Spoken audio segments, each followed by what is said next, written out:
Bismillahirrahmanirrahim. Assalamualaikum warahmatullahi wabarakatuh. Alhamdulillah wassalatu wassalamu ala Rasulillah wa ala alihi wa ashabihi wa man tabi'ahum bi ihsanin ila yaumiddin. Amma ba'd. Kaum muslimin dan muslimat rahimakumullah. Alhamdulillah, selamat datang dan selamat bergabung kembali di program Ajari Aku Islam pada level yang kedua di materi Tauhid. Dan Alhamdulillah kita sudah memasuki pertemuan yang ke-8, yaitu beriman kepada para Rasul.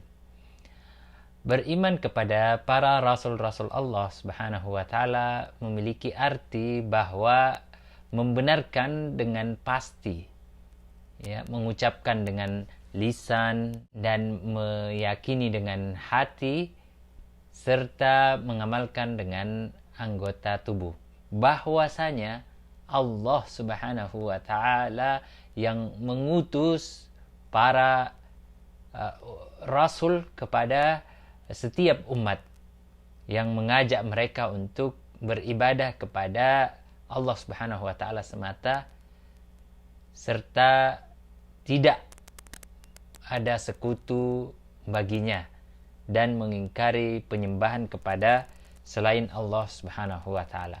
Allah Ta'ala berfirman di dalam Al-Quran, وَلَقَدْ بَعَثْنَا فِي كُلِّ أُمَّةٍ رَسُولًا أَنِ اعْبُدُوا اللَّهَ وَاجْتَنِبُوا الطَّاغُوتَ.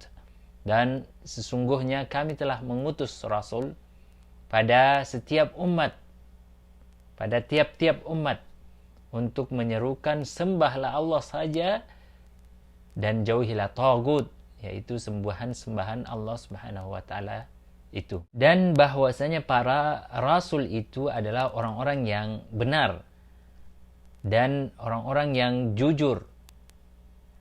Mereka adalah orang-orang yang bertakwa dan amanah serta menyampaikan wahyu dan menghadirkan bukti-bukti kebesaran Allah Subhanahu wa Ta'ala kepada alam semesta sekalian.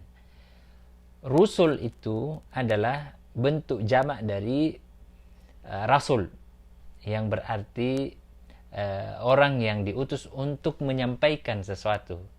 Dan yang dimaksud di sini adalah orang-orang yang diturunkan kepadanya wahyu dan diperintahkan oleh Allah Subhanahu wa Ta'ala untuk menyampaikan kepada orang lain atau kepada umat. Rasul-rasul Allah Subhanahu wa Ta'ala memiliki peran yang sangat penting dalam kehidupan manusia. Itu mereka mendapatkan wahyu dari Allah Subhanahu wa Ta'ala, yaitu syariat yang akan mengantarkan manusia kepada jalan yang benar, jalan Allah Subhanahu wa Ta'ala. Dan mereka ini adalah perantara Allah Subhanahu wa Ta'ala dan hamba-hambanya dalam menyampaikan risalah. Dan perlu kita ketahui bahwa, dan kita tekankan juga di sini, bahwa mereka adalah perantara. Yang dimaksud di sini adalah perantara dalam menyampaikan risalah.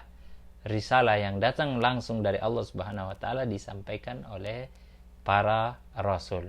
Berapakah jumlah nabi dan rasul yang diutus oleh Allah Subhanahu wa Ta'ala?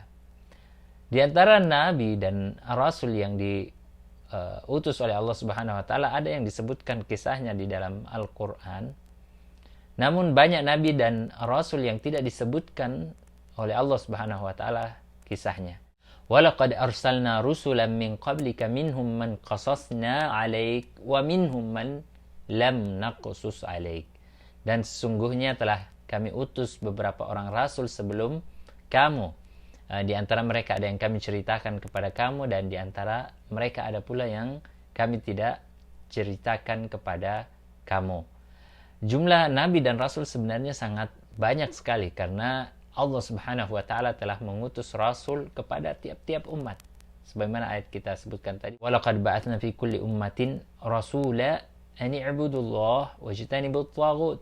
Dan sungguhnya kami mengutus rasul kepada tiap-tiap umat untuk menyerukan sembahlah Allah Ta'ala saja dan jauhilah tagut itu. Bahkan di dalam suatu negeri boleh jadi Allah Subhanahu wa Ta'ala mengutus lebih dari seorang rasul. Ya, sebagaimana Allah Ta'ala menyebutkan dalam kisah penduduk suatu negeri yang diutus kepada mereka itu 3 orang rasul. Allah Ta'ala menyebutkan وَاضْرِبْ لَهُمْ مَثَلًا أَصْحَابَ الْقَرْيَةِ إِذْ جَاءَهَا الْمُرْسَلُونَ إِذْ أَرْسَلْنَا إِلَيْهِمُ اثْنَيْنِ فَكَذَّبُوهُمَا فَعَزَّزْنَا بِثَالِثٍ فَقَالُوا إِنَّا إِلَيْكُمْ مُرْسَلُونَ.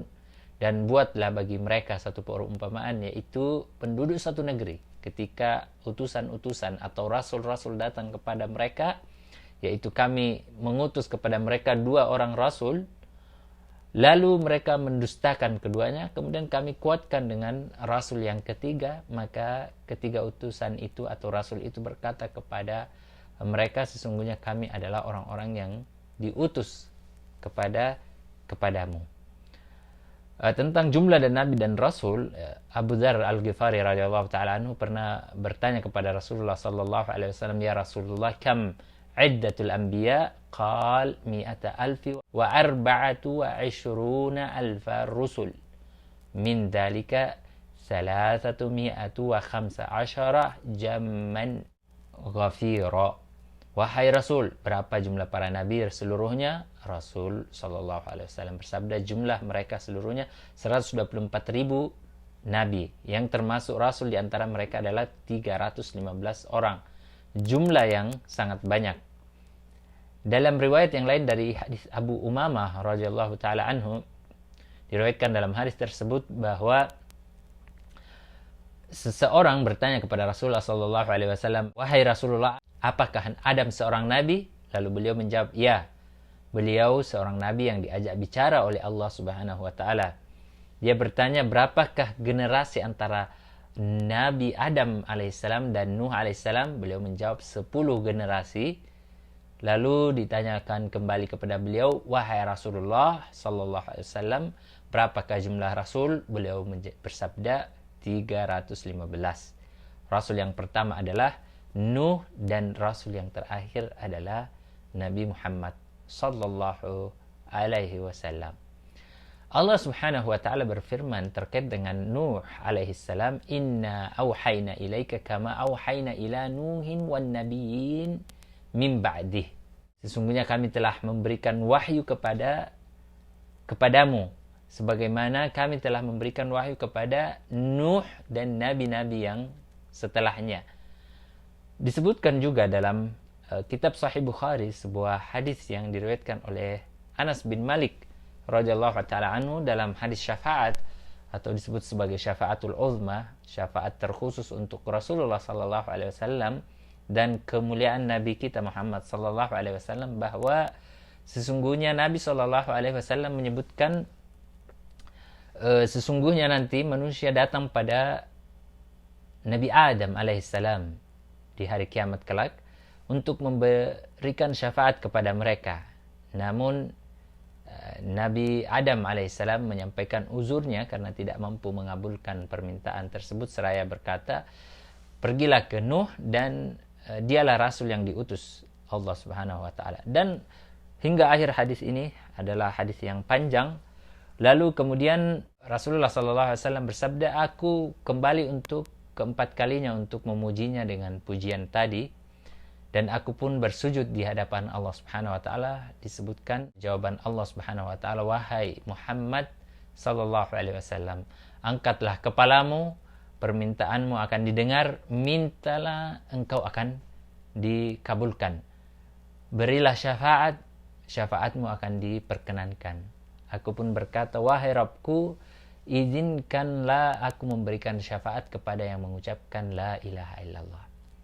Allah Subhanahu wa taala berfirman, "Demi keagunganku dan kebesaranku, sesungguhnya aku akan keluarkan dari mereka yang mengucapkan la ilaha illallah."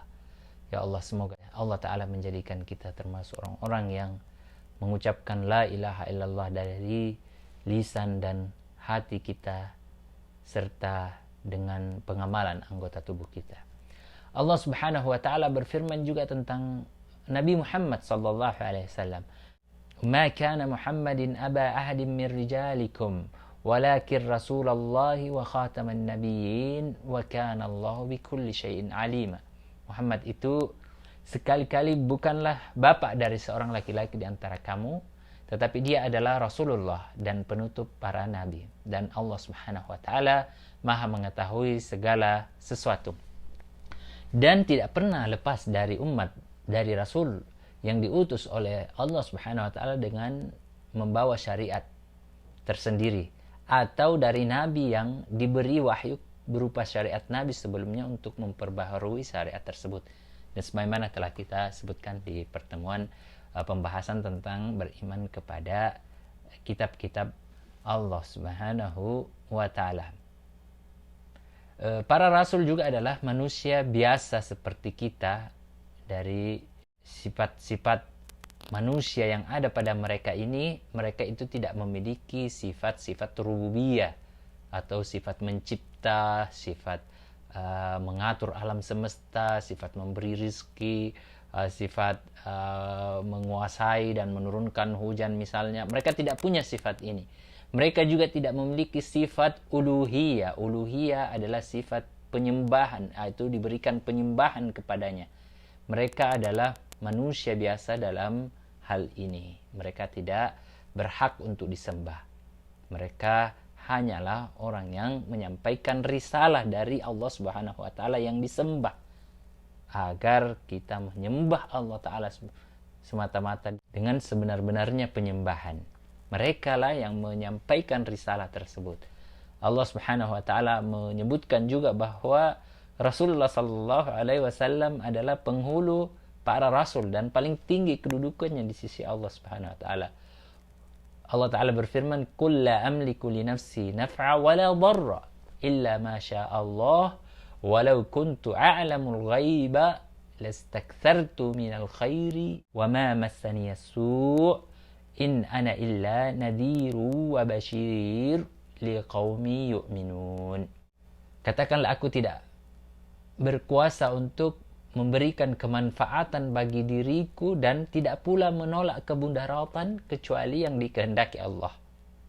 Dan sekiranya aku mengetahui yang gaib, ya tentulah aku membuat kebaikan sebanyak-banyaknya dan aku tidak akan ditimpa kemudaratan.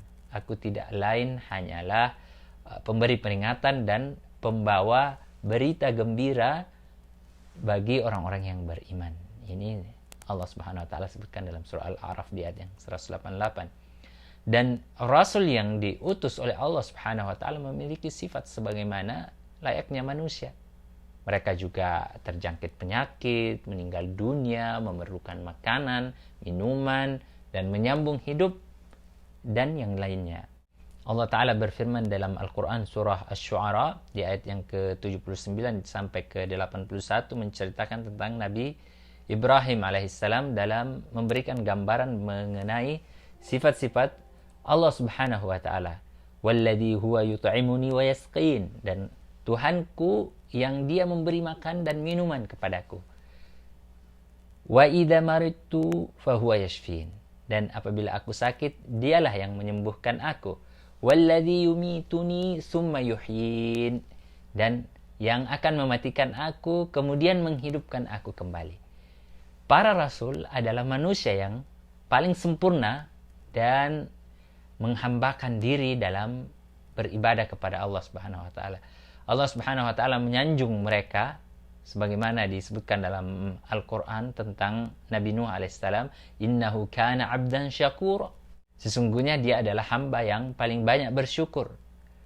Demikian juga tentang Nabi Muhammad sallallahu alaihi wasallam, Allah taala berfirman, tabarakalladzi nazzala al-furqana ala 'abdihi liyakuna lil 'alamin nadhira. Maha suci Allah Subhanahu wa taala yang menurunkan Al-Furqan, yaitu Al-Qur'an, kepada hambanya agar dia menjadi peringatan kepada seluruh alam. Hambanya yang dimaksud di sini adalah Muhammad sallallahu alaihi wasallam. Semoga Allah Subhanahu wa taala menjadikan kita semua termasuk orang-orang yang beriman kepada para rasul-rasulnya dan menjadikan kita orang-orang yang diberkahi dimanapun kita berada. Wabillahi taufiq wal hidayah. Wassalamualaikum warahmatullahi wabarakatuh.